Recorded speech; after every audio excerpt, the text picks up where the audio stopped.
Magandang hapon po sa inyong lahat at welcome po sa panibagong episode na naman ng KK 2022 Kabataan Kilos na Webinar Series 2 na may temang Pakatarungan ang dapat mamuno para sa bayan. At para po sa ating panimula, dadako po tayo sa ating opening prayer at susundan po ito ng Philippine National Anthem at Pilipinas Kong Mahal.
Mga kababayan, tumayo po tayong lahat. Ilagay ang kanang kamay sa ating dibdib at sabay-sabay po natin awitin ang ating pangbansang awit.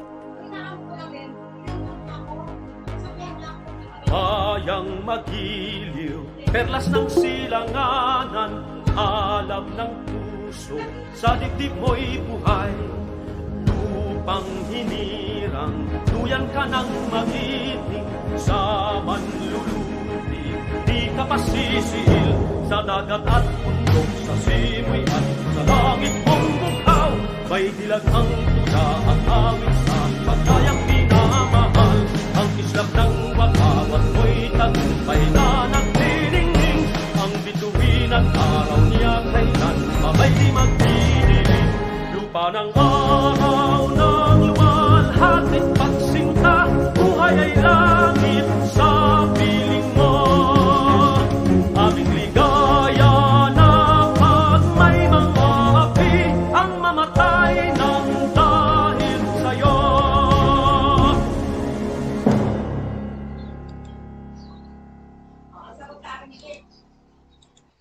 Alam mo kung bakit?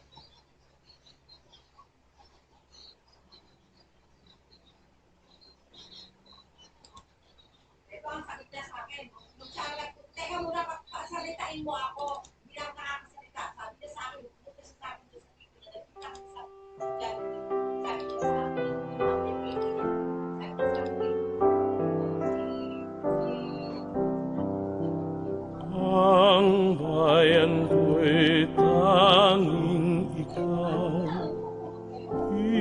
Pilipinas kong mahal, ang puso ko at buhay man, sa iyo'y ibibigay, tungkulin kong gagampanan, na lagi kang paglingkuran, ang laya mo'y papantayan, Pilipinas kong hirang.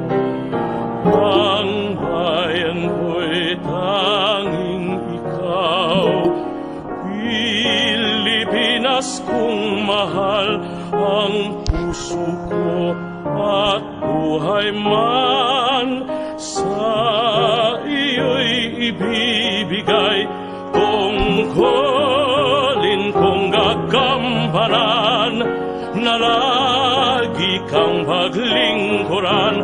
Ang laya mo'y babantayan, Pilipinas kong hirang. Ang laya mo'y babantayan, Pilipinas kong hirang.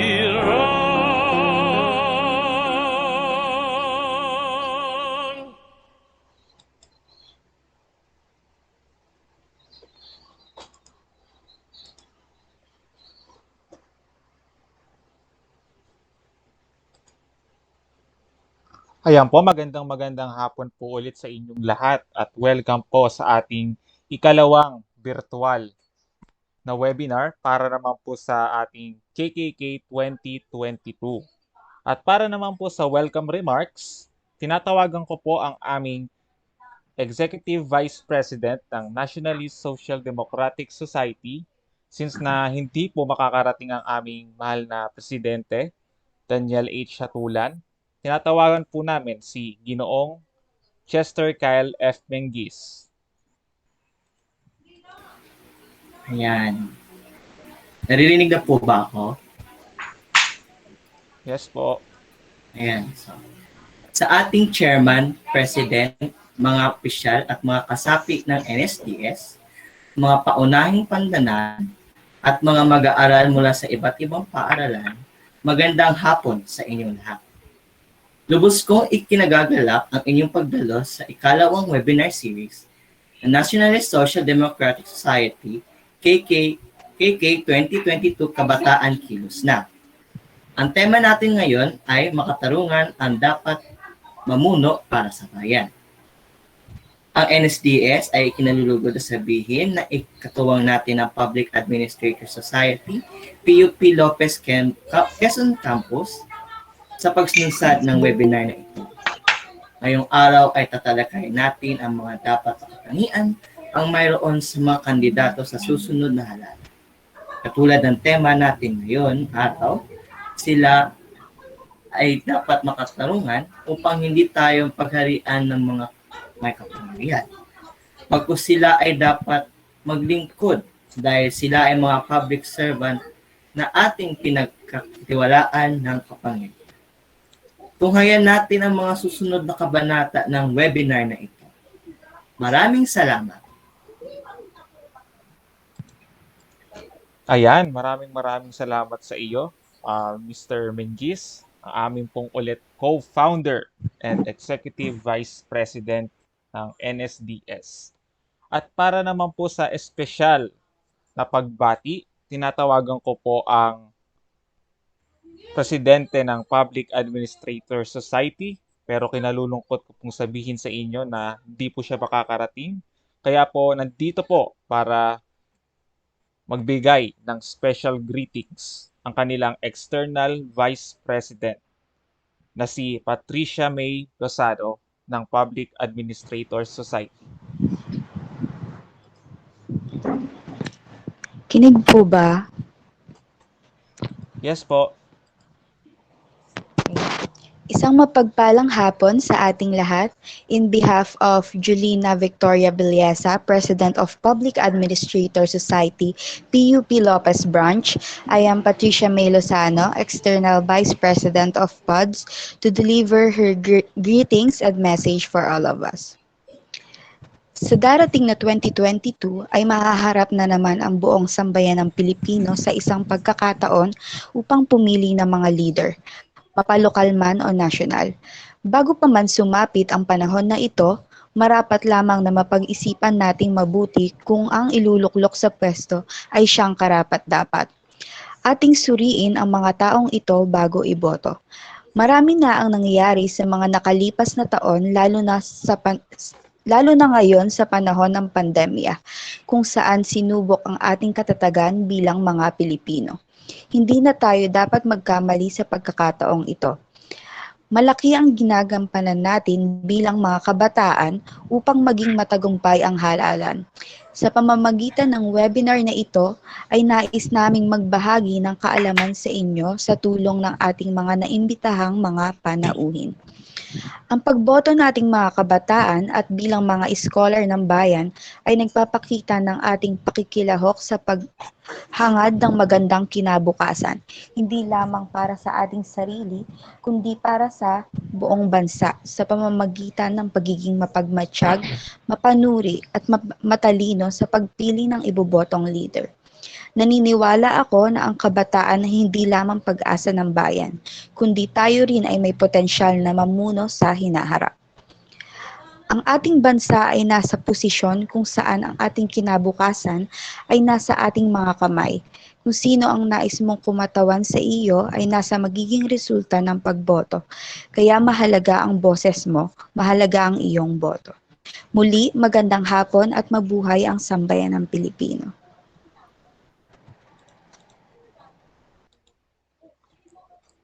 Ayan, maraming salamat sa iyo, Miss Patricia. At syempre, hindi rin magpapahuli ang aking alma mater dahil tinatawagan ko ang aming University Student Government President ng PCU Dasmariñas Campus na si Mr. Julian Ashley L. Piedad para mag-deliver ng kanyang pagbati. Rinig niyo ba ako? Yes po. Rinig niyo ako? Okay, okay. Hindi na ako makapag-bukas ng camera kasi mabagal yung internet. Okay lang? Yes po. Sige lang po. Ayan. Pagbati mula sa PCU Dasma. Salamat NSDS sa pag-organisa nitong webinar na to para makatulong sa sa mga kabataan at sa PUP Lopez at sa mga estudyante sa PCU Dasma sa pag-suporta sa webinar na ito. Ngayong paparating na ang election 2022,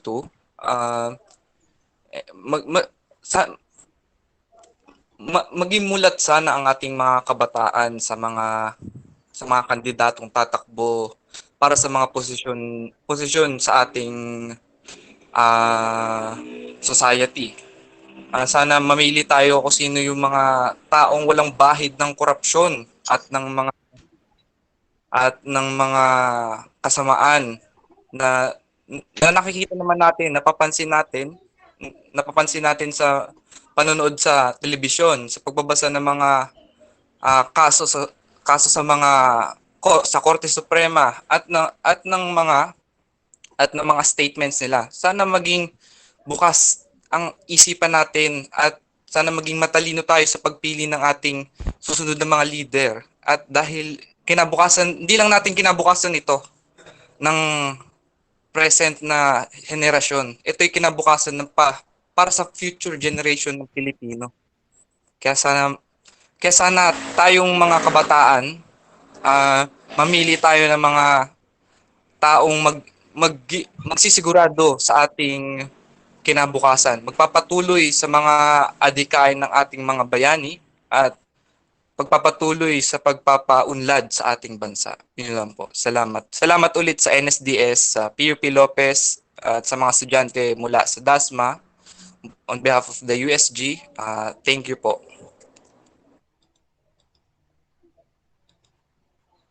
Ayun, maraming salamat sa iyo, Julian Piedad ng USG PCU Dasmariñas. Ngayon po, dadako na tayo dito sa ating unang keynote speaker po natin. Pero konti muna pong introduction, no? Bakit nga ba makatarungan? Kamakailan lamang po no Setyembre, nagdeklara po ang unang kandidato na may katagasyang ang tama ipaglaban, mali labanan. Sumunod naman po ang pambansang kamao. Na sinasabi niyang kukulong niya daw po lahat ng mga kurakot, lahat-lahat at pagsisiksikan niya daw sa kulungan. May nagsabi naman po na babangon muli ang Pilipinas at may nakapagsabi naman po na kailangan daw pong maging independente siya para mairepresenta ang karaniwang tao at wala sa mga kulay ng partido. para po i-introduce ang ating first keynote speaker. Tinatawagan ko po uli si Miss Patricia Lozano para i-introduce ang ating panauhing pandangal. Magandang hapon po ulit. So, ang una nating speaker ay tapos ng doktorado sa kasaysayan ng Universidad ng Pilipinas, Diliman. Siya rin ay naging direktor ng Cavite Studies Center mula taong 1998 hanggang 2007 at dekano ng College of Liberal Arts mula taong 2007 hanggang 2012 sa De La Salle University, Dasmariñas. Bukod dito, nakapagsulat din siya ng mahigit sa 40 aklat at isa na rito ang aklat na Edukasyong Pampubliko, ang karanasan ng Cavite, na ginawaran ng National Book Award mula sa Manila Critics Circle. Sa kasalukuyan, siya ay isang guro sa Social Sciences Department, Assistant Vice Chancellor for Research at Director ng Cavite Studies Center sa De La Salle University, Dasmariñas. Naging presidente rin siya ng Philippine Historical Association, Cavite Historical Society at Pangulong Emeritus ng Kapisanan ng mga Bahay Saliksikan sa Bansa o Kabansa. Taong 2015 ay kasama siya sa nagtatag ng International Council for Historical and Cultural Cooperation Southeast Asia. Nahalal din siya bilang head ng National Committee on Historical Research at pangalawang pangulo ng Subcommission on Cultural Heritage ng National Commission for Culture and the Arts.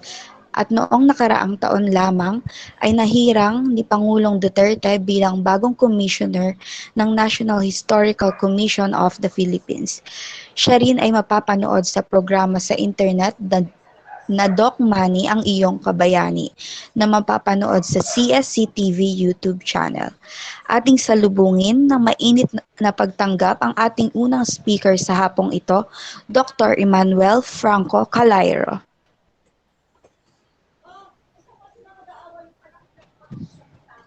Magandang hapon po sa ating lahat.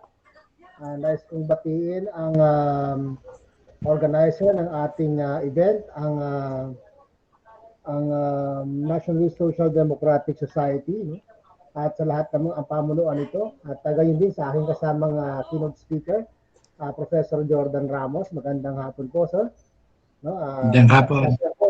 Opo, no, siyempre sa PCU, no, sa lahat ng mga eskwelahan na affiliated sa event na ito at sa lahat ng mga kabataan, no, at mga estudyante na nanonood ngayon, magandang hapon sa inyong lahat, no. Isang tutuwa ako na maimbitahan para magbigay na ilang kuro-kuro, no, tungkol sa inyong inyong pangkipaglaban para sa katarungan, no. At nung ako'y naimbitahan dito ay binigyan ako ng topic, no, na ang topic ay ano ba ang batayan para maging makatarungang pinuno ng bayan, no? Sa totoo lang talagang sensitibo, no, yung ating topic kasi imagine batayan. Siguro kung alam lang natin lahat ng batayan, siguro lahat ng pinuno natin maayos, di ba?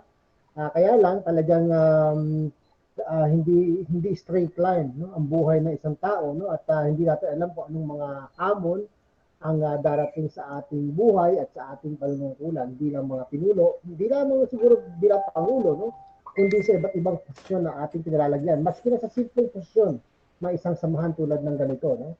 At dahil ako po ay kasama ngayon sa National Historical Commission, no, nais kong ilagay sa konteksto yung tinatawag natin makatarungan batay dun sa mga obserbasyon natin sa mga nagawa ng mga dati nating pangulo ng Pilipinas, no? So, pwede ba ako mag-share ng PowerPoint? Opo, sir. Okay, so share ako, no? Window ba ang tawag dito? Window. Ayan. Nakikita niyo na ba? Ito po, sir. Nagpe-present pa. Nakikita niyo na ba? Yes po, sir. Okay, no? So magandang hapon po ulit, no? So magbalik sa kasaysayan at alamin ang mga batayan sa pagpili ng pinuno ng ating bayan. No? So, ano nga ba talaga yung batayan? No? So, ano yung pagbabalik sa kasaysayan? No? Ang kasaysayan bilang batayan ng pagpili ng mamumuno sa ating bayan.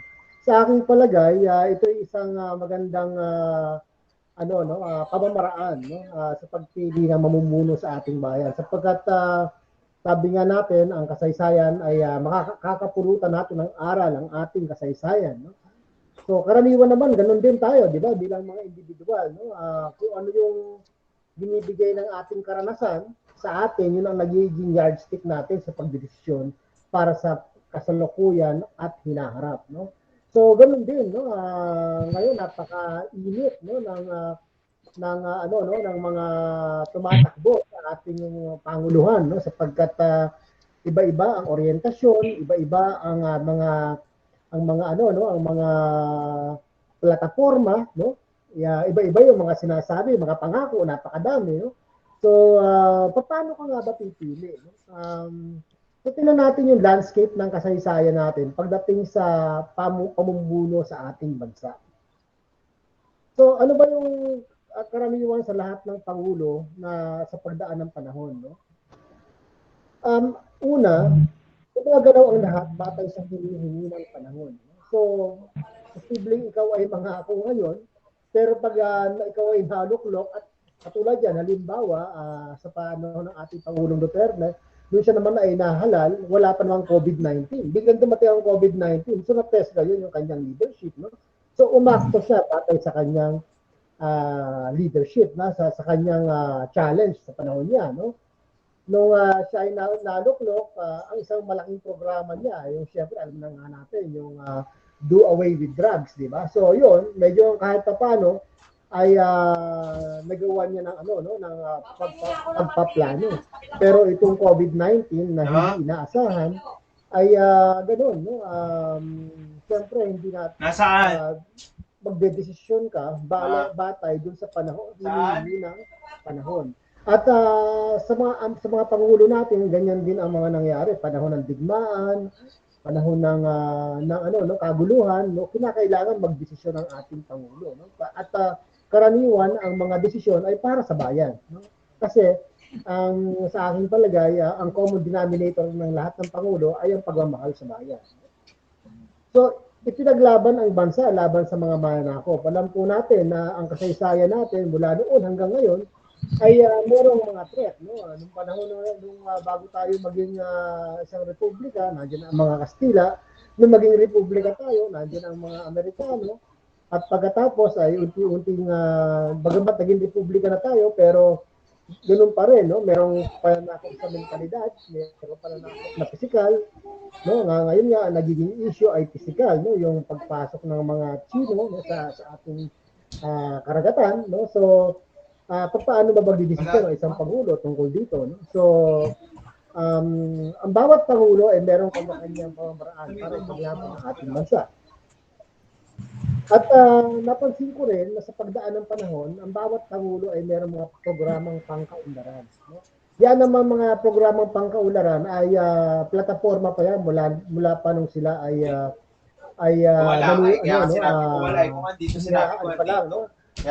bago pa lang sila ihalal ng bayan, di ba? Sa panahon pa lang ng ng pangampanya, inilalatag na ang kanilang mga kanilang programang pangkaunlaran. Pero syempre, yung paglalatag na yun, theoretical lang yun, no? Pag dumating ka na sa actual, no? Ito na ang DBM, narito na ang budget, ito lang ang budget, no? Paano ka iikot, di ba?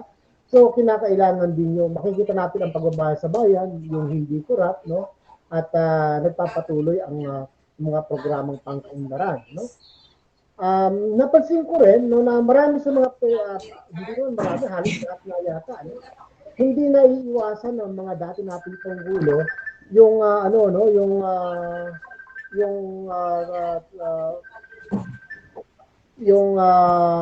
mga suliraning kinakaharap sa pampanguluhan, no? Yun po, teka, nawala tuloy ako. Yun, no? Madali lang po, sagot ko lang po.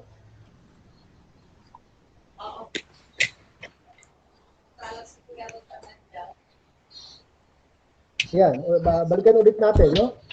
Hindi na iwasan ng mga ating Pangulo yung suliraning pinaharap sa bawat panungkulan, no? Ano yung mga suliranin, no? Ano yung mga suliranin, no? Ang isang suliranin diyan yung issue tungkol sa and corruption, no? Morality issue, no? Ano pa, yung mga issue on yun nga, yung allegiance, no? Issue on defending our sovereignty, no? Mga ganyan. So, hindi na iiwasan, you know? Hindi na iiwasan. No? So lahat ng pangulo natin dumadaan lahat sa mga ganyan. Napansin ko rin na merong kanya-kanyang pamamaraan ang mga namuno sa atin, ang ating mga pangulo natin, no? At yung kanilang pamamaraan ay batay din sa hinihingi ng pagkakataon ng panahon na yon, no? Napansin ko rin na iba't iba ang kaligiran ng pang-edukasyon ng ating mga pangulo. Merong mga nakatapos, merong ding mga hindi talagang tapos na tapos, no? Meron namang sobrang tapos, no, nakapag PhD pa, no. So iba-iba, no, ang kwalifikasyon, di ba, ng ating mga pangulo natin. Kaya ang hirap ang hirap sabihin na ang edukasyon ay determinant ng pagiging mabuting pangulo, no, o na, di ba? Kasi marami naman mga pangulo na nakapagtapos pero may mga pangulo na na-involve sa mga issue, no? Ganun din, no? Iba't iba ang pinanggalingang orientasyong pamilya ng ating mga ng ating mga pangulo. Meron sa mga kilalang pamilya, meron naman sa mga karaniwan lang, no? Meron namang mga talagang matagal nang kasali sa politika, no? At syempre, bilang bahagi ng kanilang pamumuno, lahat sila ay sumumpa para pamunuan ng ating bansa, no? So hindi na lahat naman siguro ng pangulo ay hindi nagsimula para mag-respeto, no? Kaya sabihin nga natin yung hindi makataringan. Lahat yan ay lalo na halal po ng bayan. So yan po yung mga karaniwan, no? At tingnan po natin yan sa ating mga pangulo, no? Kaya inisa-isa ko, no, yung ating mga pangulo. Halimbawa, si Pangulong Emilio Aguinaldo, alam natin siya ang unang republika ng Pilipinas, siya ang pangulo, no? At ang kanyang panguluhan ay pakikipaglaban, talagang digmaan, no? Hindi po pwede yung puro batas ka lang. Kinakailangan na frontliner ka, lumalaban ka, no? So yun ang hinihingi ng pagkakataon. Kaya kung pag-uusapan natin ang dahas ng mga panahon niya, ay pwede. Kasi yun ang hinihingi ng pagkataon para makalaya tayo. Kasi kung hindi mo gagamitin ng dahas, ikaw ang gagamitan ng dahas, no? So kailangan ang programa niya talaga ay physical, violente para makuha natin ang Pilipinas. At pagkatapos noon, makikita natin yung diyan nga nagsimula yung pagbuo ng isang republika, no? Kaya yan ay nakita natin kay Pangulong Emilio Aguinaldo, mayroong vision, no? Ang kanyang panguluhan, no? Hindi siya yung karaniwang pangulo lang na nasa isang tabi, sabihin natin nasa isang opisina, no? At hindi lumalabas.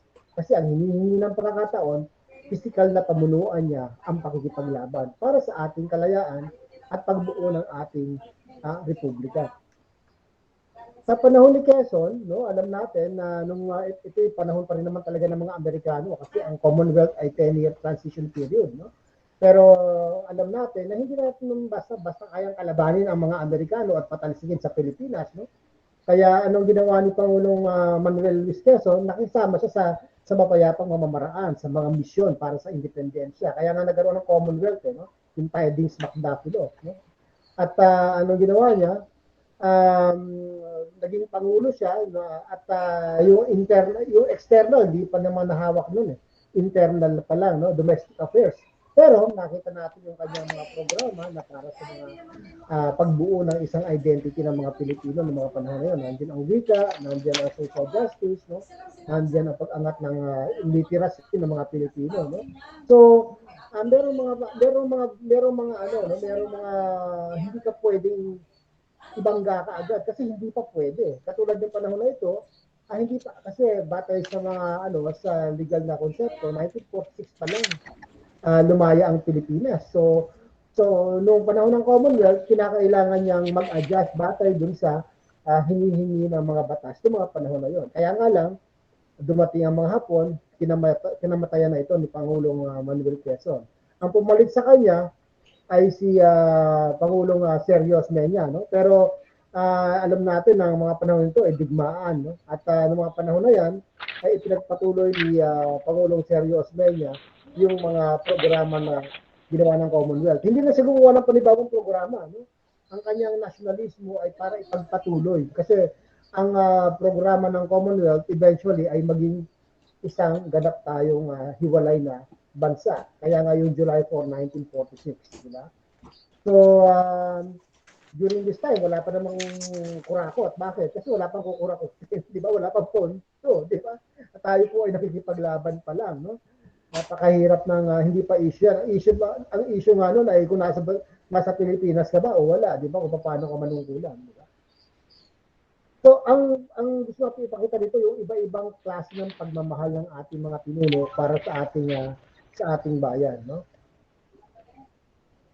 Noong panahon ng Hapon, ganun din, no? Si Pangulong Jose P. Laurel, no?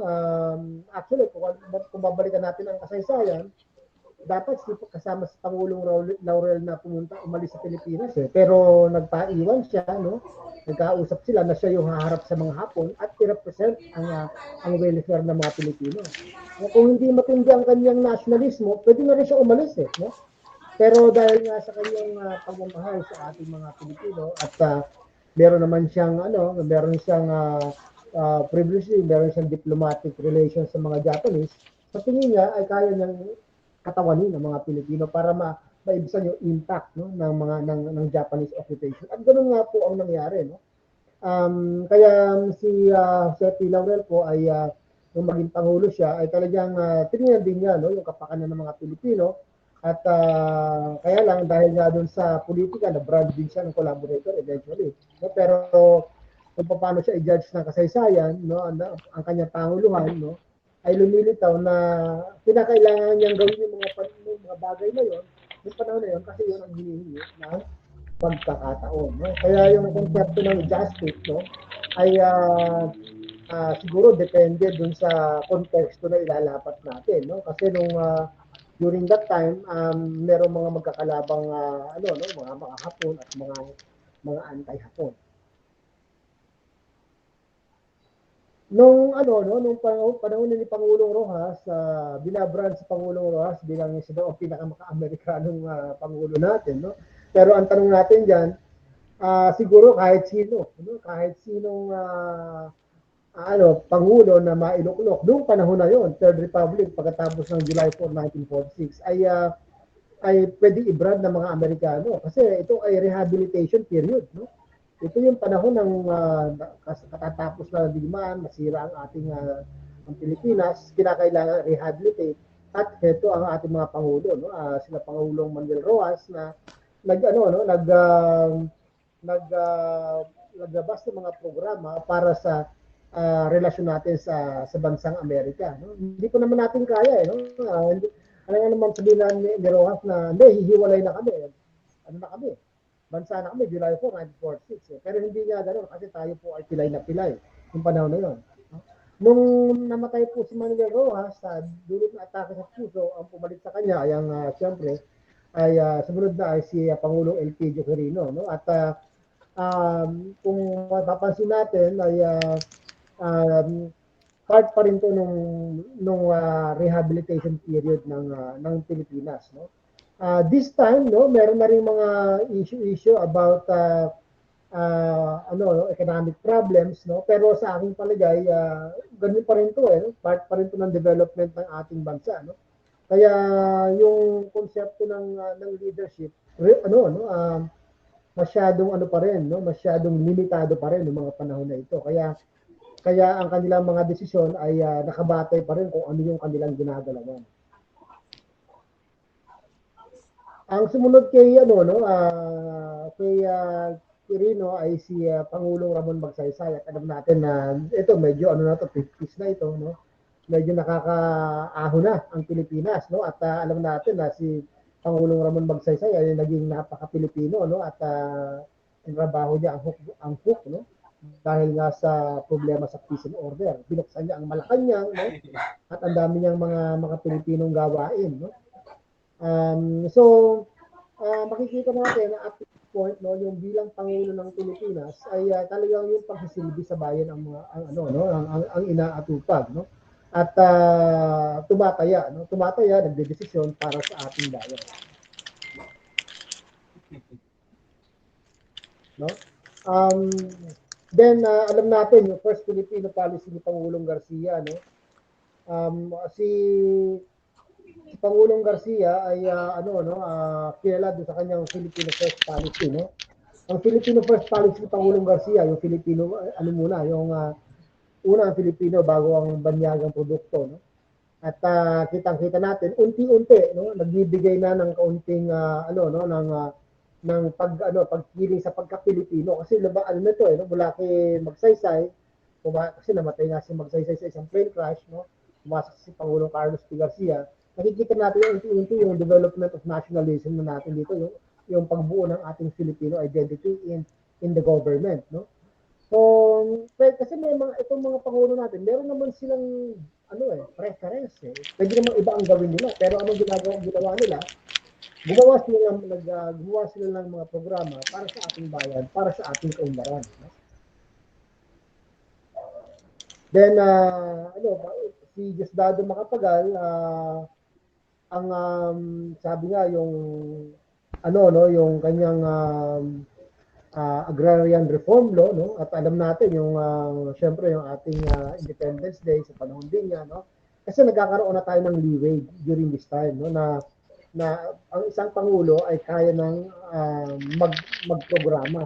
So, kung ibabalik mo yan ikukumpara mo yan sa panahon ni Quezon, ibang-iba ng panahon ni Quezon kasi nandiyan pa ang mga Amerikano.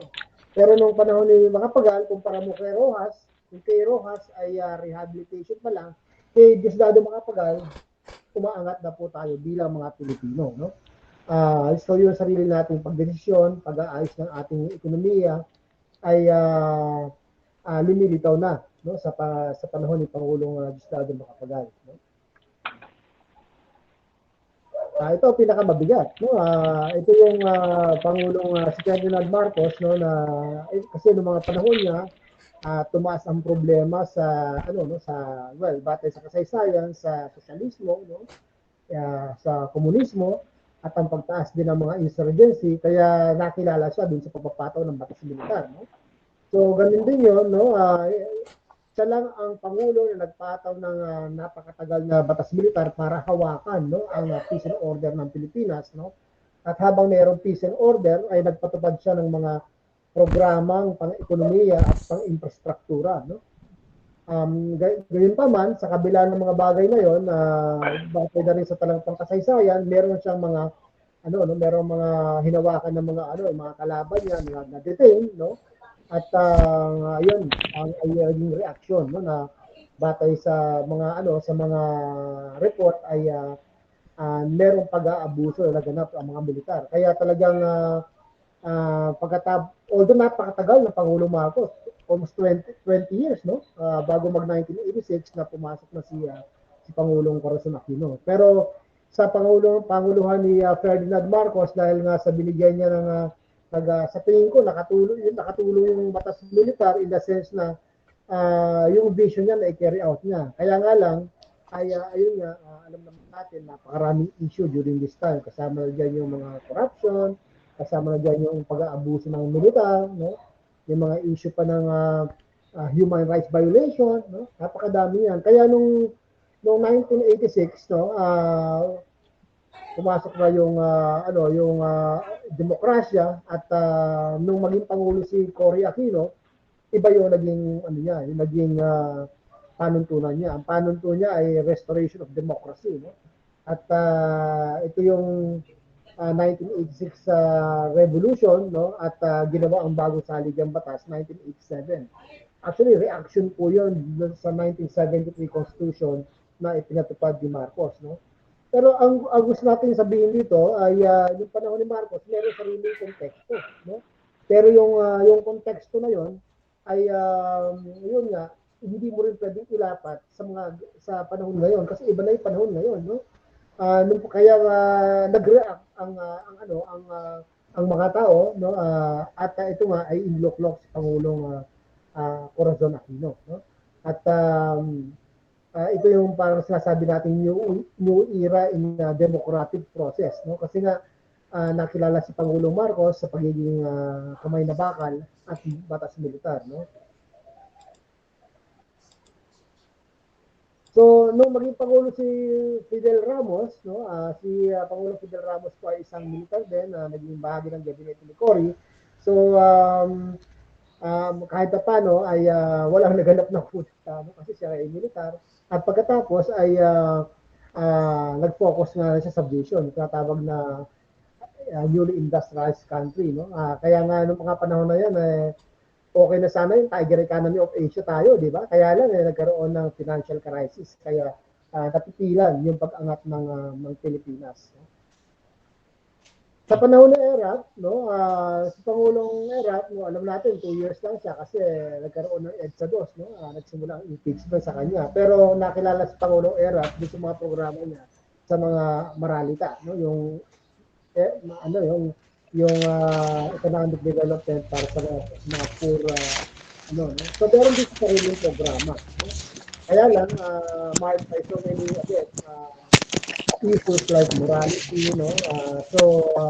At yung sa sa wedding scandal, no? Pinalitan siya ni Gloria Macapagal Arroyo, no? Si Gloria Arroyo ay 10 years, almost 10 years, kasi 4 years natapos niya yung kay ERAP at 6 years nanalo ulit siya bilang Pangulo. No? So matagal-tagal din siya naging Pangulo. Sa panahon ni Gloria, napakarami rin programa na economic programs na nagawa niya. No? Siya po ay PhD in economics. No? Si Pangulong Gloria Arroyo, no? Mali pa yung aking spelling. No? Kaya lang, nung bandang huli, meron din mga issue sa kanya. No? Sa tingin ko naman, nung hinalal natin siya bilang Pangulo at nung siya ay pumalit kay Joseph Estrada, wala naman yung mga issue na yun. No? Pero eventually, nagkaroon ng issue. No? Katulad ng mga Hello Garci, no? Katulad ng ZTE scandal, no? Na nagsimula yung mga ganyan. At yun nga, alam natin siya po ay nakasuhan sa bagay na yan. Kaya nung dumating si Pangulong Noynoy, isa sa mga tinrabaho niya yung the Truth Commission, no? At para alamin, no? Kasi nga ang panuntunan niya kailangan ay maging transparent tayo, no? Yun nga lang sa panahon din ni Pangulong Noynoy, siyempre ibang konteksto rin ang kanyang panunungkulan, no? Marami ring mga mga nasabi sa kanya katulad ng problema sa nangyari sa sa dumating ang Yolanda, no, yung mismanagement ng mga relief goods, no, at iba pa, no. So meron kanya-kanya, no, may kanya-kanyang mga issue ang ating Pangulo, no? Sa ngayon, si Pangulong Duterte, no, alam naman natin, no, ang ating Pangulong Duterte ay actually, hindi man natin talagang mananalo, no? Kaya biglang nanalo, no? Kasi siya yung P1 noong panahon ng eleksyon, no? At tiga Davao, bihira tayo magkaroon ng Pangulong galing sa Mindanao. Siya lang ang galing sa Mindanao, no? At pero alam na natin na si Pangulong Duterte, no, even bilang mayor ng Davao, talagang disciplinaryan, no? Kaya dinala niya yun. Sistema ng kanyang pamunuan bilang mayor, dinala niya sa Malacanang. Kaya pumasok na diyan yung Operation Tokhang, no? Alam naman natin na siya napaka-masculine ng ating pangulo ngayon, no? At Ayan, pati yung ano niya, yung pagpapabagsak ng mga oligarchs, no? Panahon ni Pangulong Duterte, no? Sa aking palagay, itong sa West Philippine Sea issue, no, yung ating foreign affairs, napakahirap desisyonan yan, no. In fact, kahit sa ang bansa na nakikialam ang mga Chino ay ay puro puro militar, no, military assault ang nangyayari. Pero kay Pangulong Duterte, ang sabi niya ay diplomacy, no. Diplomacy pa rin, no. Yun ang sistema niya. At siyempre, ang pinakamalaking ngayon, yung COVID-19, no? Yung pag-handle ng COVID-19.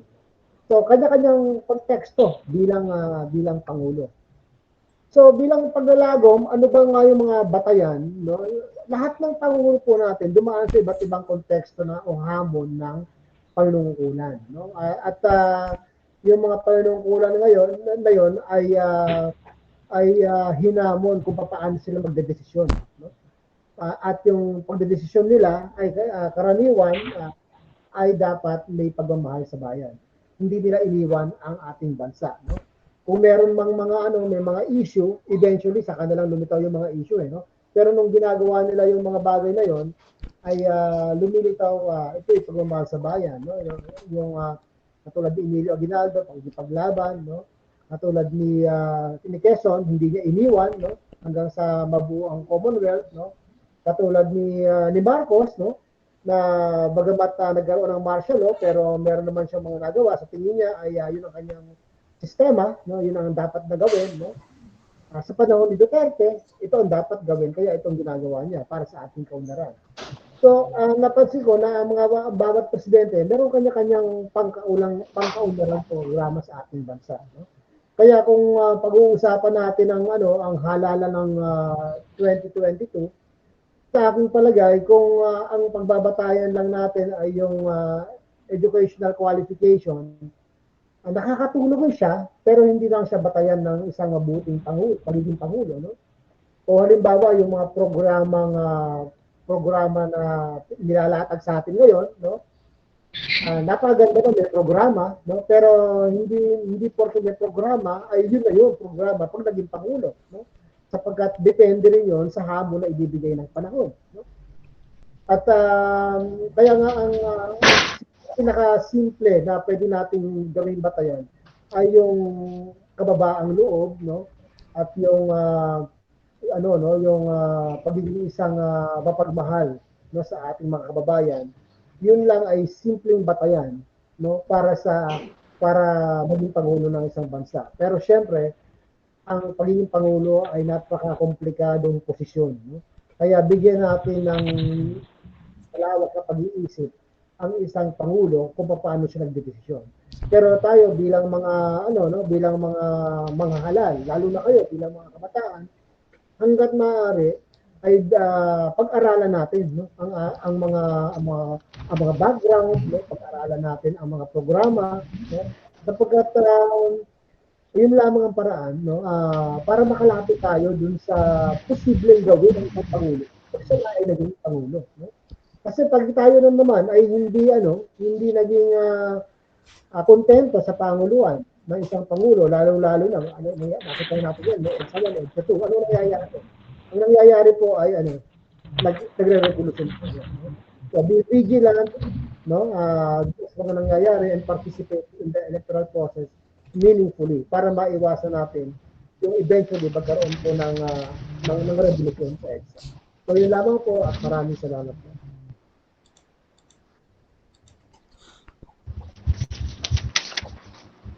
Ayan po, maraming salamat, Dr.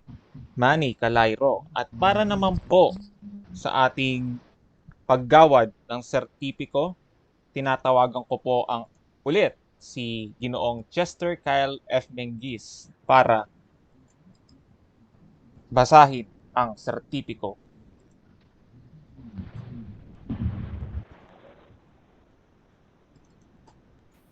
And so, pa-share na lang Mr. Chairman ng certificate.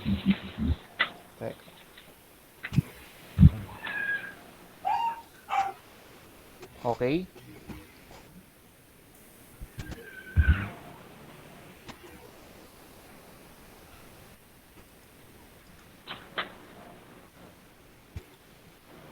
Makita mo na, Mr. Executive Vice Ayan, President. okay. So the Nationalist Social Democratic Society, NSDS, and Public Administrator Society, PUP Lopez Quezon.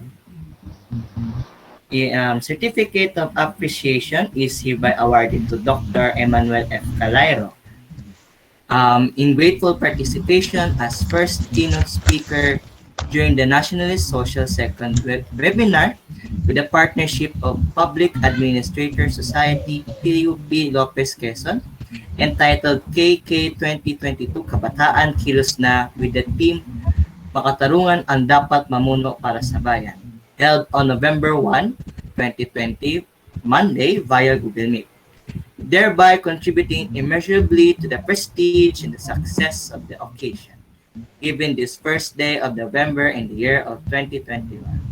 Bigyan po natin ng masigurabong palakpakan si Dr. Calairo. Thank you po.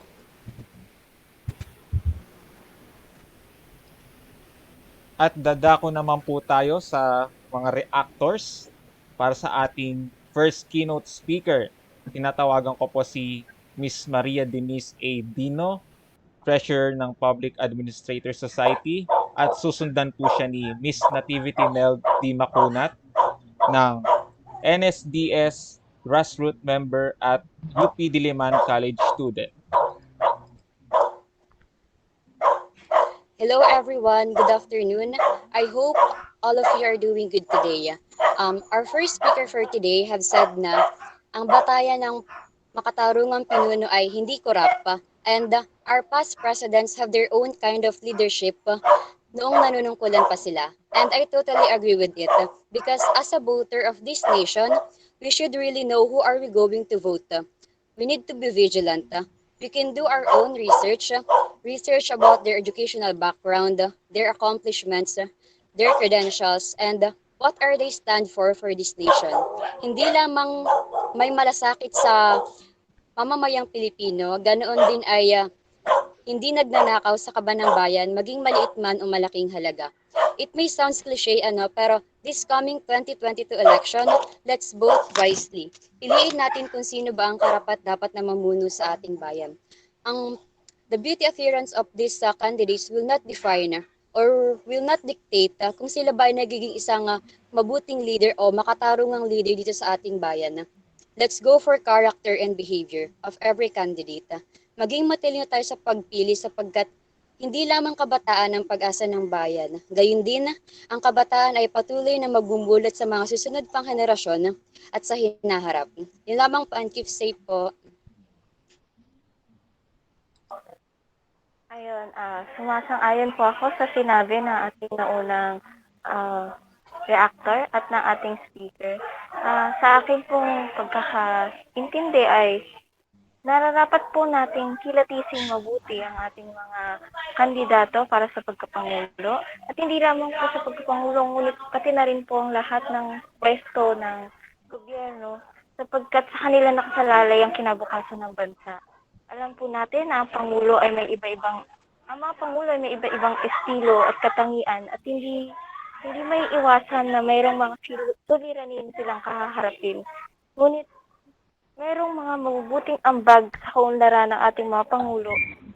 At makikita man natin na sila ay hindi perpekto, mahalaga na makita natin sa isang leader na mayroon silang pagmamahal sa bayan at ninanais nila ang kaunlaran ng ating bansa. At gayon din po ay nakikita ko po dito na dapat may purong intensyon sa ating bansa ang leader. Kagaya nga po ng sinabi ni Miss Reactor na nauna, dapat ay hindi corrupt po ang mga pipiliin nating Pangulo at maging mga mamumuno sa ating bayan. Yun lamang po. Salamat.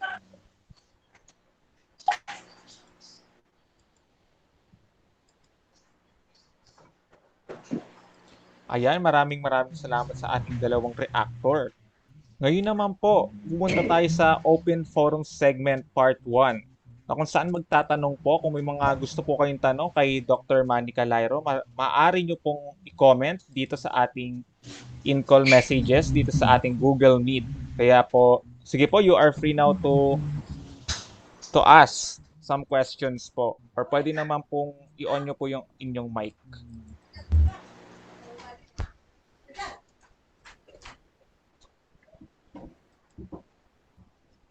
Meron po ba?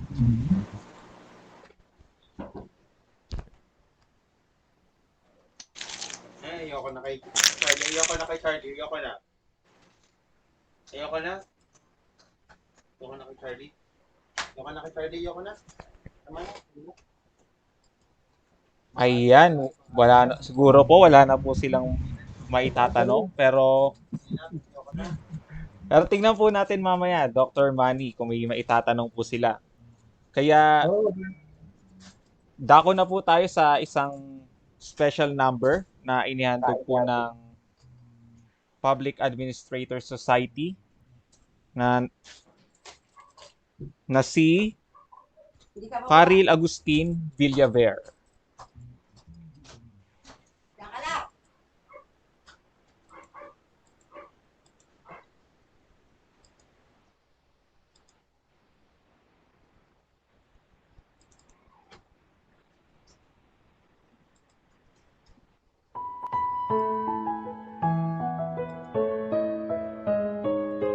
There's a song that's inside of my soul. It's the one that I try to write over and over again. I'm awake in the infinite cold, but you sing to me over and over and over again. So I lay my head back down and I lift my hands and pray to be only yours. I pray to be only yours. I know now you're my only hope.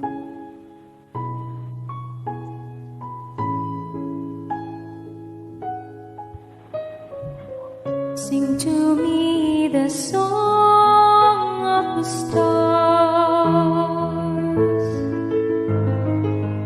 of your galaxy dancing and laughing again. When it feels like my dreams are so far, sing to me of the plans that you have for me over again. So I lay my head back down and I lift my hands and pray to be only yours. I pray to be only yours. I know now you're my only hope. I give you my destiny. I'm giving you all of me. I want your symphony, singing in all that I am. At the top of my lungs, I'm giving it back. So I lay my head back down and I lift my hands and pray to be yours.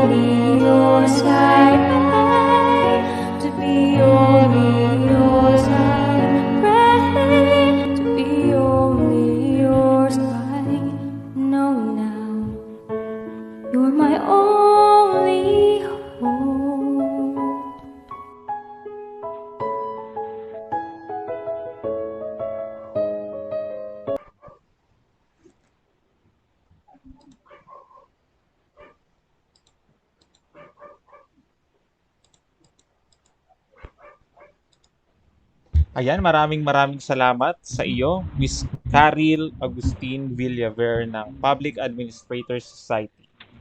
Ngayon po ay dadako na tayo sa ating second keynote speaker. Siya po ay naging presidente ng Amadeo Historical Society sa Municipality of Amadeo, Cavite. Siya rin po ay nagtapos ng Bachelor of Arts, Bachelor of Education, major in History, and minor in Psychology sa Philippine Christian University. At nag-earn din po siya ng Masters of Arts in Social Science Education sa De La Salle University, Manila. At siya po ang aming Campus Administrative Officer sa Philippine Christian University, Dasmariñas. Wala pong iba ang aking naging profesor sa Rizal at sa Philippine History, Professor Jordan B. Ramos.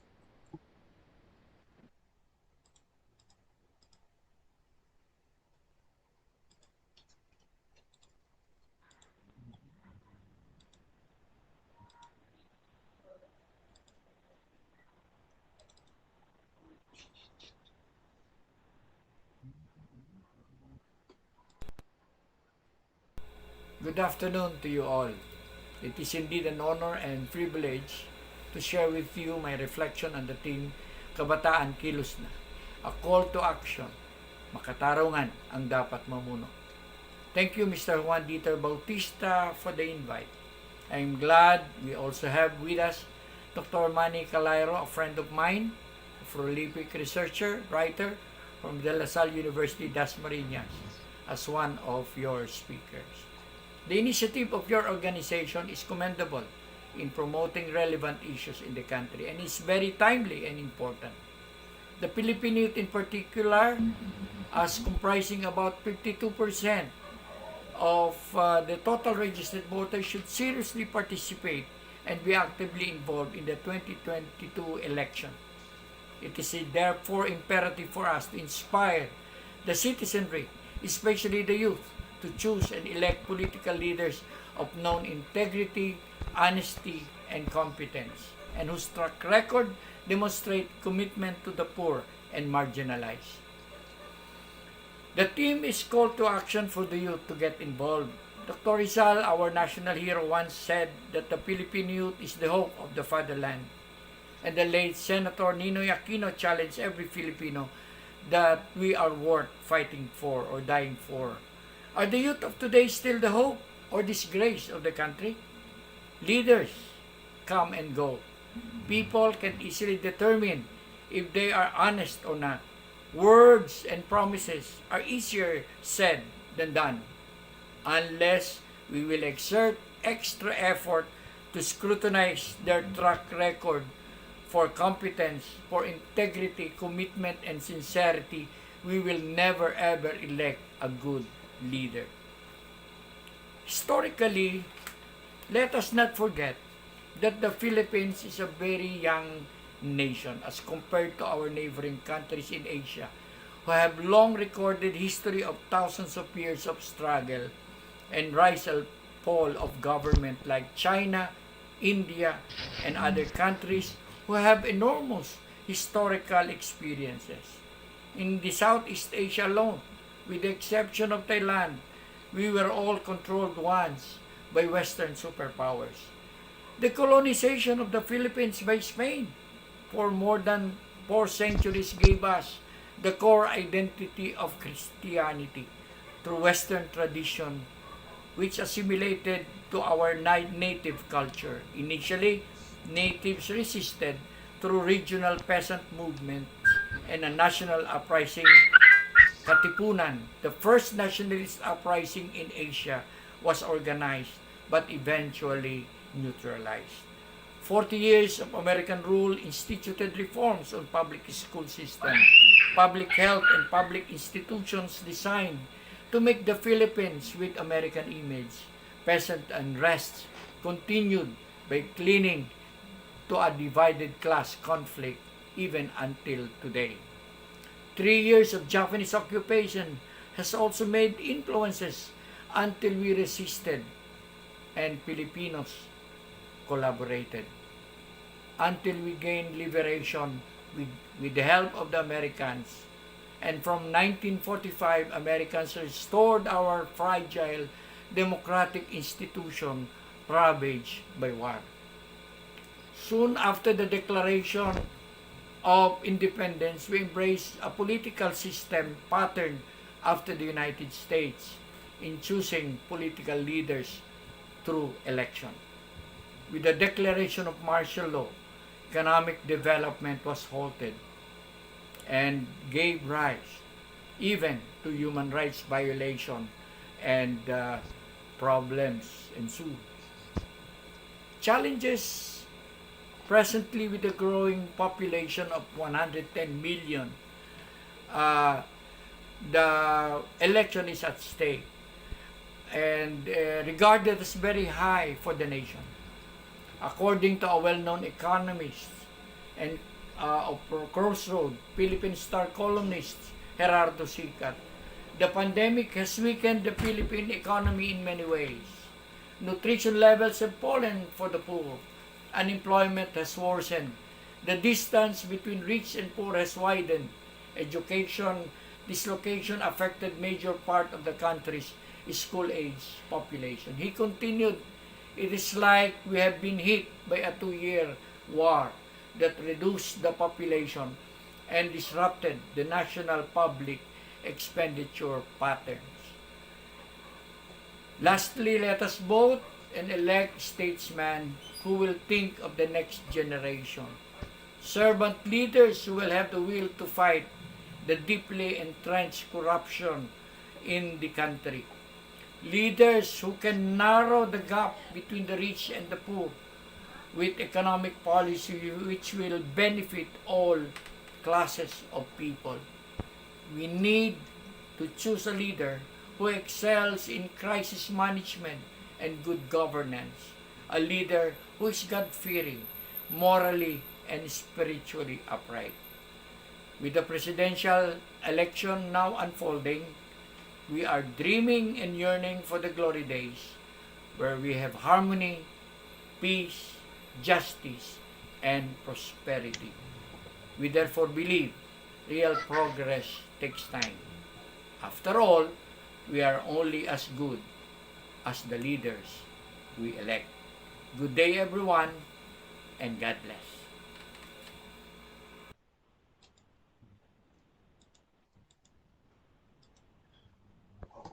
Thank you, Sir Jordan, sa iyong magandang mensahe na pinamalas ngayong hapon.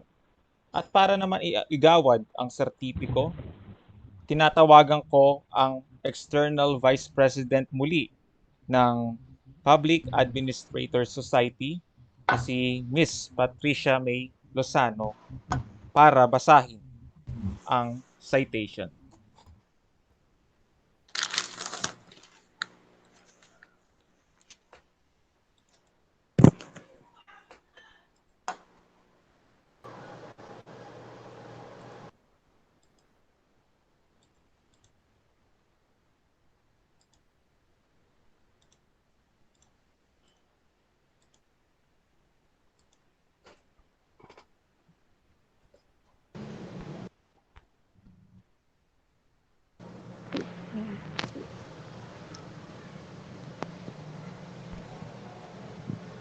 Nationalist Social Democratic Society (NSDS), Public Administrator Society (PUP) Lopez Quezon.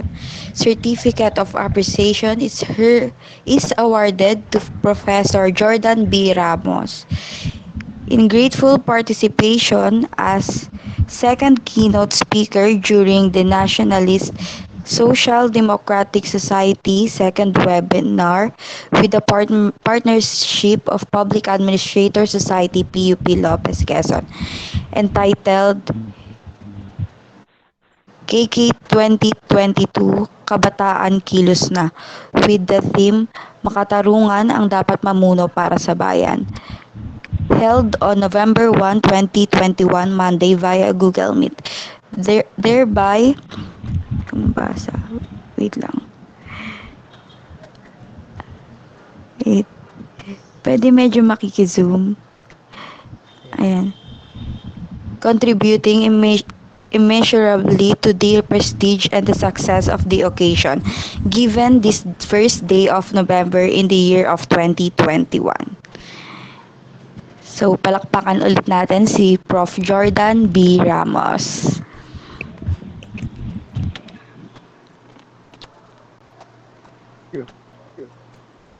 Ayan, pupunta naman po tayo ngayon sa ating reactors. So, tatawagin ko na po, unahin ko na po si Miss Nativity Mel D. Macunat para maghayag ng kanyang reaction sa naging speech ng ating minamahal na Sir Jordan. Talaga naman pong napakaganda ng mensaheng pinarating sa atin ng dalawang keynote speaker natin sa ngayong araw. At sa pangalawang keynote speaker natin, makukuha natin na maraming pagkakataon na na-underestimate ang kapangyarihan ng isang eleksyon na makapagbago ng trajectory ng ating bayan. Sa kasalukuyang panahon kung saan mayroong pandemya at iba't ibang krisis na kinaharap ang ating bansa, kailangan nating maghalal ng leader na morally and spiritually upright gaya ng sinabi ng ating speaker. More than this, nararapat din nating ipakalat ang kahalagahan nito. Youth are called to be involved. Gamitin natin ng maayos ang ating karapatan na bumoto. Busisiing mabuti ang ihahalal na mamumuno. Dahil hindi lamang kinabukasan ng bayan ang nakasalalay, kundi ang kinabukasan ng ating magiging mga anak at mga susunod pang henerasyon. Yun lamang po. Salamat. At mula naman po sa Public Administrator Society, maaari kong tawagin, Miss Mary Grace Aguilar. Hello po, naririnig na po ako. Yes po. Yes. Good afternoon, everyone. I am Mary Grace Aguilar, the Organizational Academic Committee of Public Administrator Society at Polytechnic University of the Philippines, Lopez Quezon Branch. So, magandang hapon din po sa second speaker, Mr. Magandang hapon din. Jordan Ramos. So, habang nakikinig po ako, nagno-notes po ako dun sa video presentation. So, napakaganda po ng inyong mensahe para po sa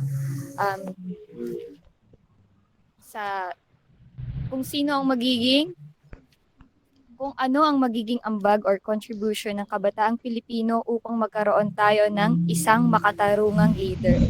So, I strongly agree po sa inyo, sir, na kaming kabataang Pilipino kailangan mag-participate at maging involved. So, sa darating na election, I hope na nakapag-registered muna yung ating mga, yung sa kapwa ko kabataan. Actually, tapos na yung extend registration ng COMELEC last October 30. I hope na nakapagparehistro kayo at nakaabot.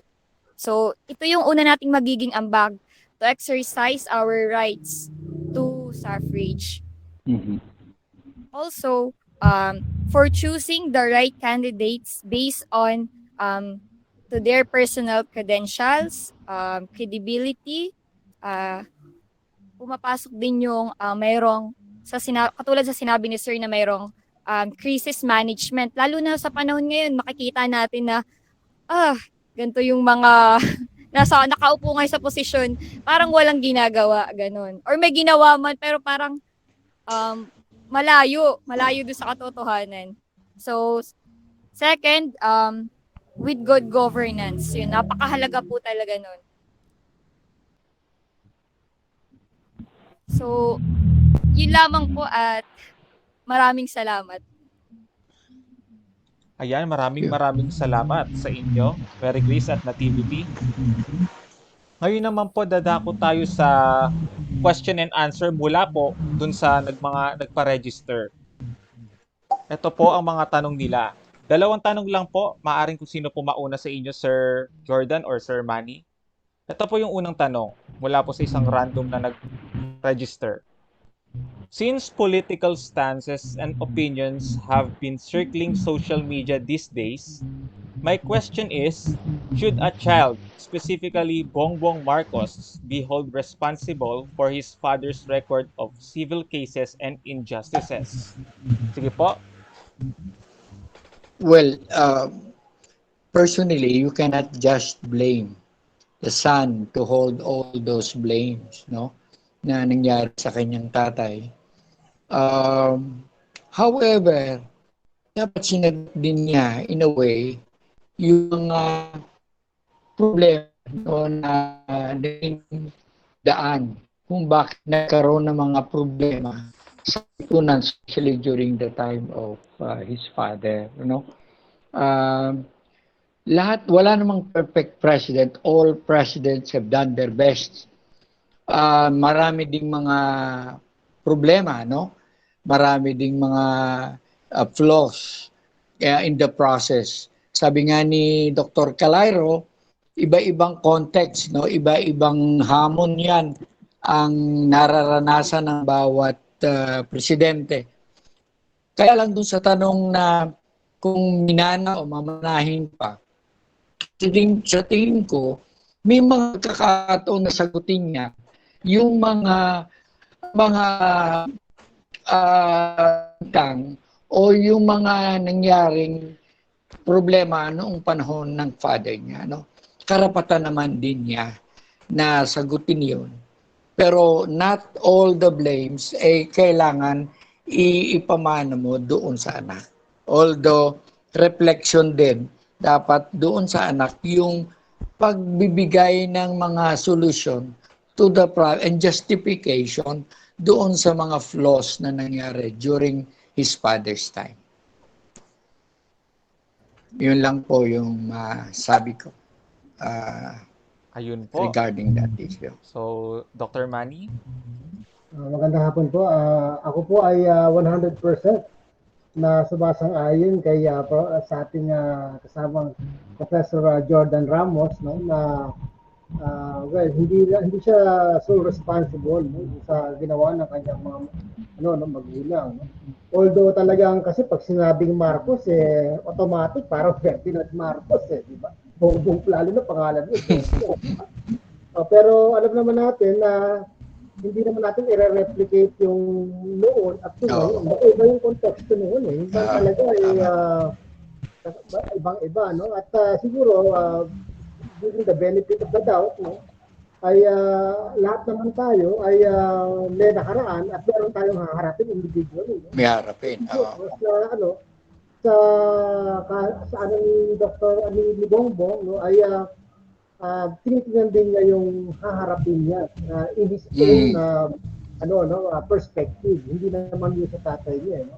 Kaya yung responsable siya, well, pwede sabihin na responsable kasi bahagi siya ng mga Marcos, pero hindi lang yun ang batayan para bigyan siya ng judgment. No? Kasi kaya nga narito siya ngayon. Hindi natin siya ginajudge noon. Ngayon natin na para doon sa kanyang mga programa. Kaya siguro tama po yung mga nabanggit kanina, no, na pag-aralang mabuti, no, pag-aralan na. Naniniwala ako na lahat po tayo ay bubuto batay sa ating values. Kung ang values mo ay forward looking ka na, no, at sasabihin mo na hindi, iba na itong bago na ito. No? So, ito yung pagboto mo. Pero kung ang values mo ay hinahata ka pabalik doon sa nakaraan na hindi makakaalis ko. No? So, yun ang values mo.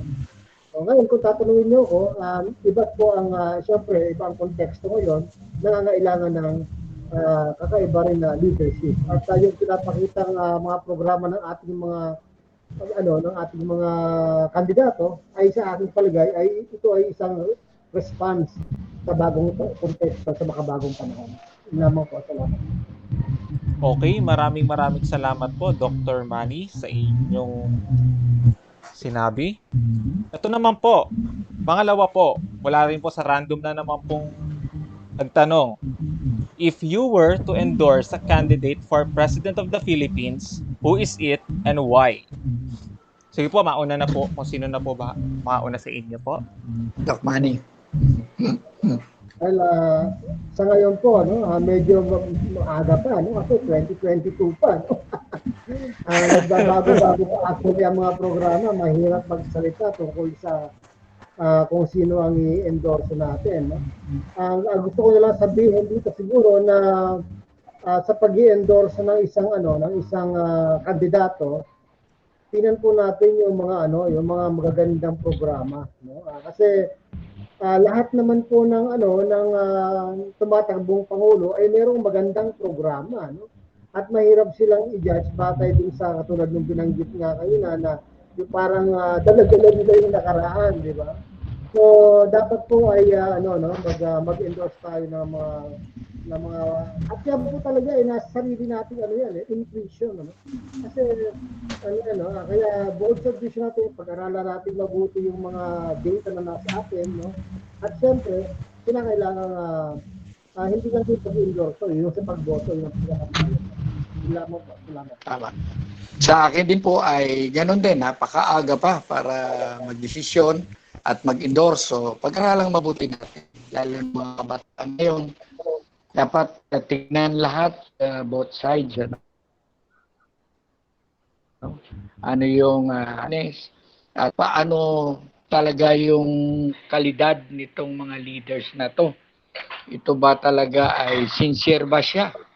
Siya ba talaga ay hindi lamang, kaya ang sinabi ko kanina, madaling sabihin yung pangako pero pagka nandun na, mahirap nang gawin.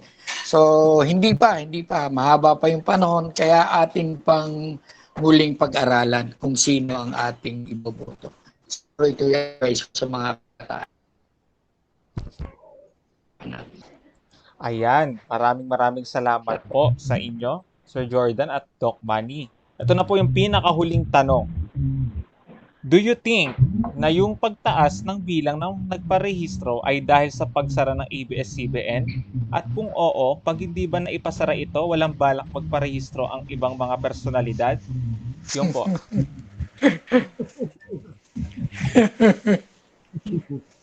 Sir Jordan, okay na kayo. Doc Manny, hindi ko nakita yung yung kaugnayan ng pagkasara ng ABS-CBN kaya dumami yung boboto.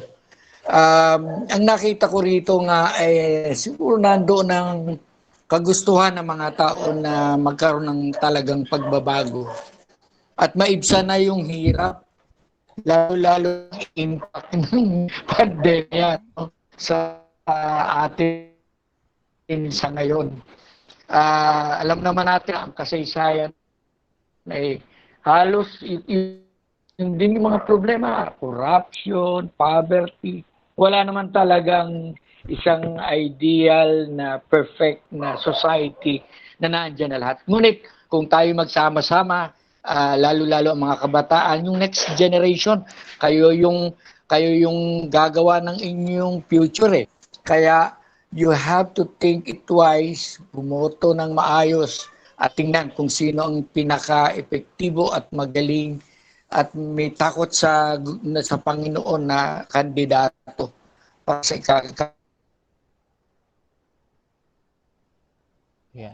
kaganda at kauulad ng bayan.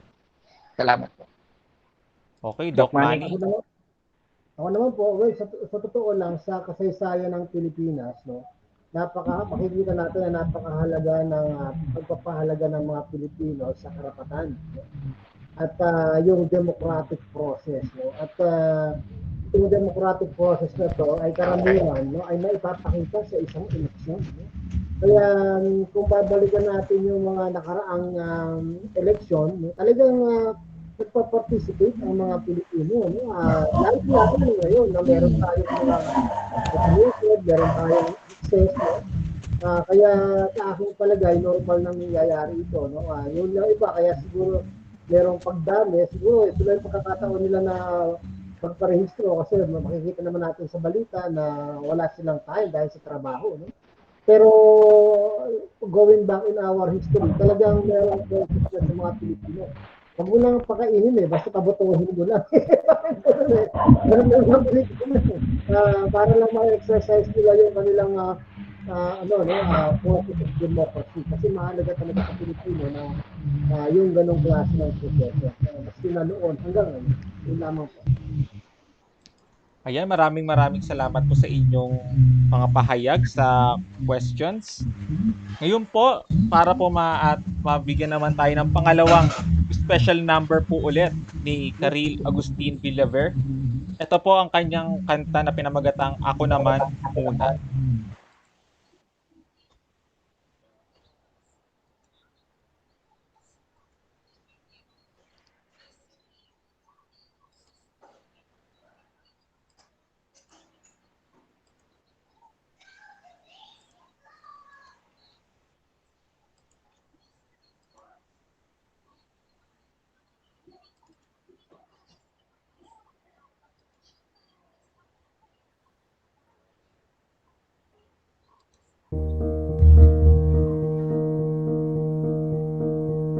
Tatakbang sa lupa'y para akong inaanod, nalulunod sa patigos ng mundo, sa kung ano lamang ang kaya ko.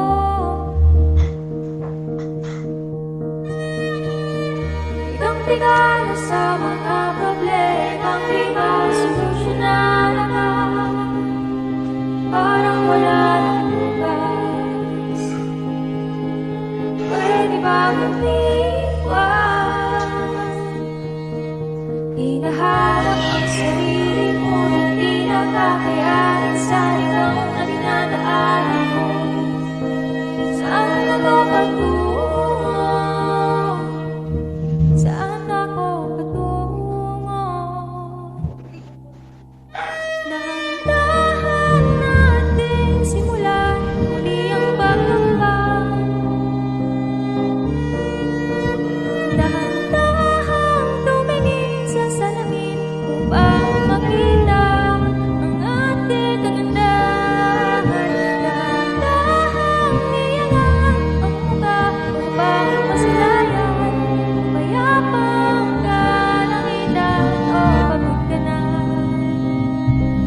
pero di ka nag-iisa. Kaya tumabang ka at sabihin, ako naman muna.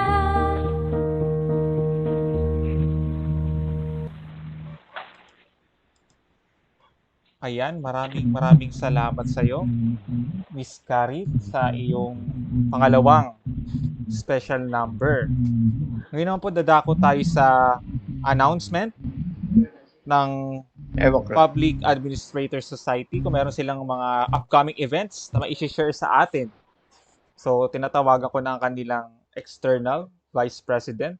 Kung may mga events, you can promote po. Wait lang po.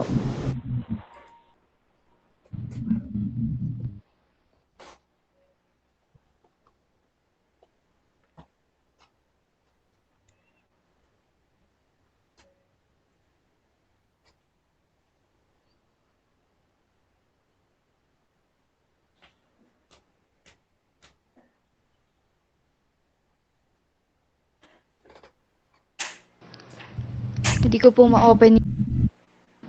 ko ma-open yung files po namin. So, makiki-follow na lang po kami nung page po namin na Public Administrator Society, PUP Lopez. Doon po namin pinopost yung mga upcoming events po ng organization po namin. Para, yung iba po naming event, tumatanggap po kami nung mga pwede po mag-join yung mga galing sa ibang school or organization. So, doon po nakikita yung mga events po nung org po namin. So, magkiki-like and follow na lang po. Thank you. Ayan, maraming salamat sa inyo sa Public Administrator Society. At sa amin naman po sa NSDS, ongoing pa rin po ang aming pagtanggap sa aming mga susunod na new NSDS members. Wala pong bayad ito. maaari po kayong sumali kung gusto nyo po, kung may kakayahan po kayo. Ito po ang aming batayan para maging miyembro. 15 years old, kahit papaano magkaroon ng isang beses na karanasan na pamumuno, nakarehistro sa NSDS application form via Google po. And then, tatanggapin at igagalang ang organisasyong batas at saligang batas. Handang tanggapin at igalang ang misyon ng NSDS, pananaw, mga layunin at prinsipyo. Handang sundin ng 4 na ideolohiya, reformismo, liberalismo, sosyal na demokrasya at progresibo. Yun lamang po ang aming batayan at wala pong bayad po dito. Ito po'y libre. Makikita nyo po ito sa aming official Facebook page. So, Mr. Chester Calvinggis, may idadagdag ka po ba sa ating kung anong mga ginagawa natin sa NSDS? Wala na po akong masyado idadagdag, Mr. Chairman. Iba na lang na tayo. Update ko lang na dati kami ay non-government organization. Ngayon ay naging political organization na po, ayon sa aming chairman. Di ba po, Mr. Chairman? Yes po. Okay, yun. At dadako na po tayo sa ating closing remarks. Siyempre, to represent our NSDS President, Mr. Chester Kyle F. Benguis. Okay. Sa ating chairman, president, mga opisyal at mga kasapi ng NSDS, mga panauwing pandangal at mga mag-aaral mula sa iba't ibang paaralan, muli magandang hapon sa inyong lahat. Ang webinar na ito ay hindi magtatagumpay nang wala kayo. Sa ngalan ng buong NSDS, ako ay nagpapasalamat sa inyong pagdalo sa ating ikalawang webinar na KK 2022 Kabataan Kilos Na.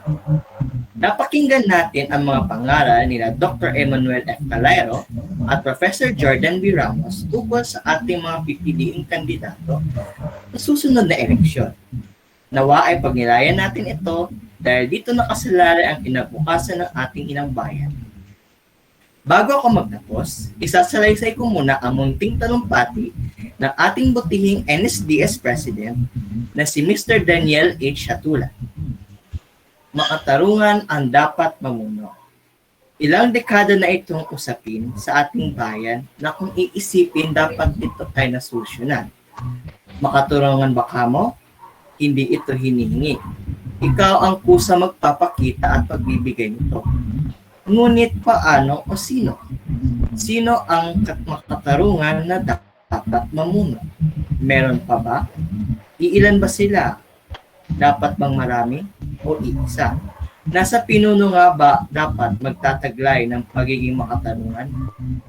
Tanong, naging makatarungan ba bilang mamamayan? Ito ang dapat nating maintindihan. Wala ang pinuno kung ang mga nasasakupan ay watak-watak, madaling matitipag at madaling babagsak.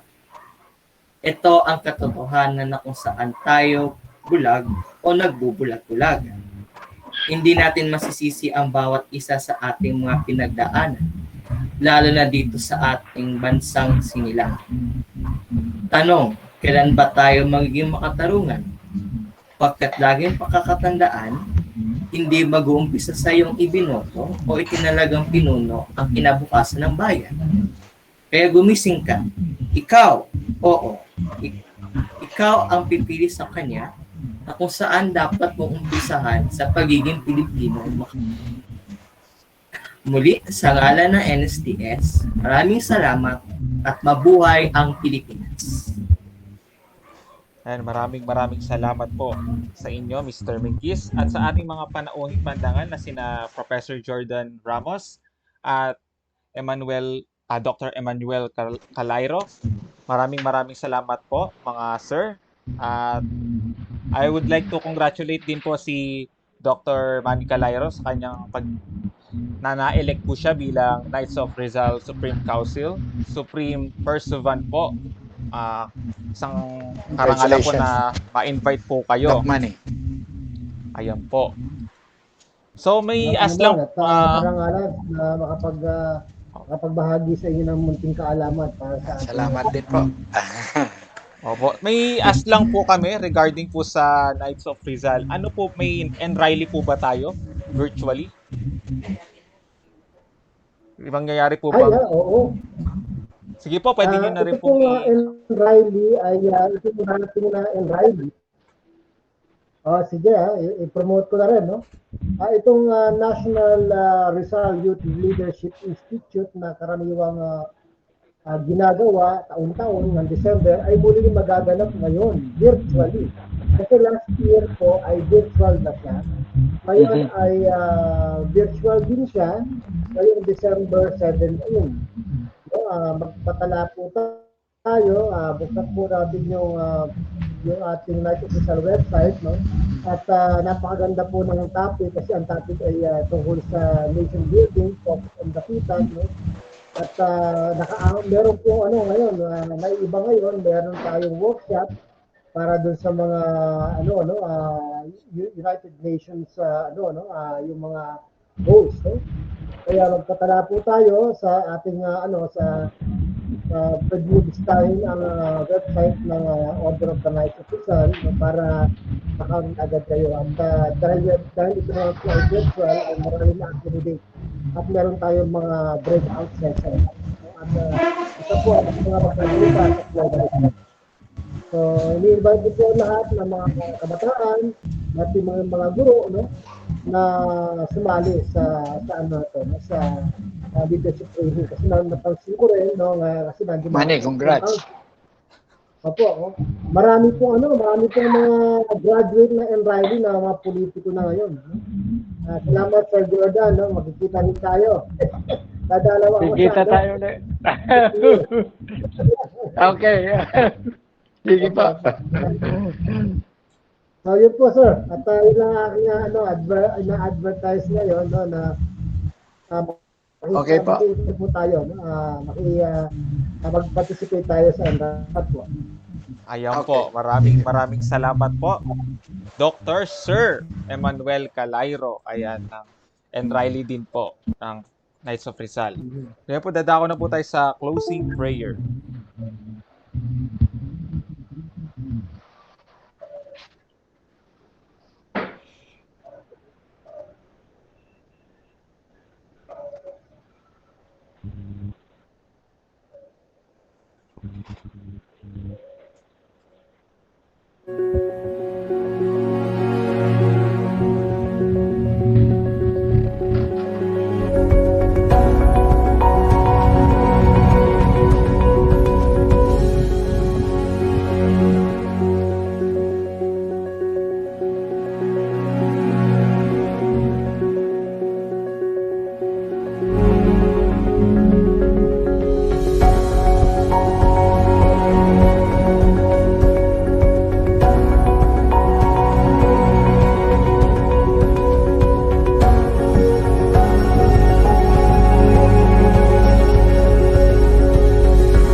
So iyan po ang ating webinar series 2 ng Kabataan Kilos Na. Ako po si Bill Bright Official, ang inyong Masters of Ceremony sa webinar na ito.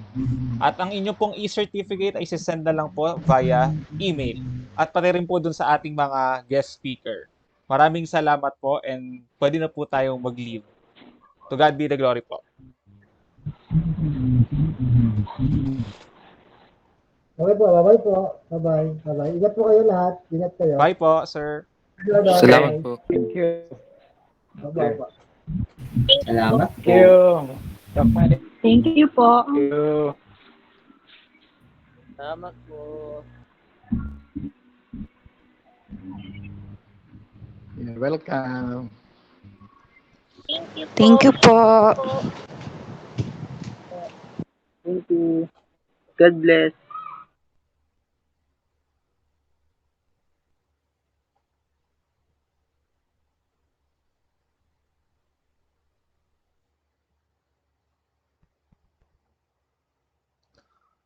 Huh.